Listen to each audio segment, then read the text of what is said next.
जंगबंदी के ऐलान के बाद फिलिस्तीन और इजराइल के दरमियान कशीदगी कम नहीं हुई है। जंग तो खत्म हो गई है, लेकिन शहरियों के बाहमी तसादुम का सिलसिला जारी है। मशरकी यरूशलेम में एक मुबैना फिलिस्तीनी हमलावर को इजरायली सिक्योरिटी एहलकारों ने गोली मारकर हलाक कर दिया। फिलिस्तीनी शख्स पर सिक्योरिटी एहलकार समेत 2 लोगों पर चाकू से हमला करने का इल्जाम था। इजरायली एम्बुलेंस सर्विस के मुताबिक हमले में एक शख्स मामूली तौर पर जबकि दूसरा शख्स शदीद तौर पर जख्मी हुआ है। यह हादसा शेख जर्राह के करीब पेश आया है। वाज़ेह हो कि जंग शुरू होने से कबल ही इस इलाके में कशीदगी फैली हुई है। इजरायली हुकूमत यहाँ आबाद फ़िलिस्तीनियों को उनके घरों से बेदखल करना चाहती है, जिसे लेकर रमज़ान के महीने से ही पुरतशद्दुद एहतजाज हो रहा है। फ़िलिस्तीनियों का कहना है कि ये इनके आबा अजदाद की मिल्कियत है, जबकि इजरायली हक्काम का कहना है कि ये अराज़ी उनकी ज़मीन से मालिक से खरीदी हुई है।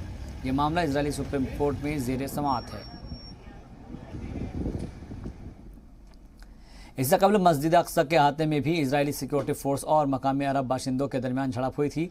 बड़ी तादाद में नौ आबादियत में रहने वाले यहूदी सिक्योरिटी एहलकारों के साथ मस्जिद अक्सा में दाखिल हो गई, जिसके बाद कशीदगी पैदा हुई। इत्तलात के मुताबिक मस्जिद अक्सा में नमाज अदा कर रहे नमाजियों के साथ मारपीट की गई है और इन्हीं शाहिदीन का कहना है कि यहूदियों को अहाते में दाखिल कराने के लिए नमाजियों को निशाना बनाया गया।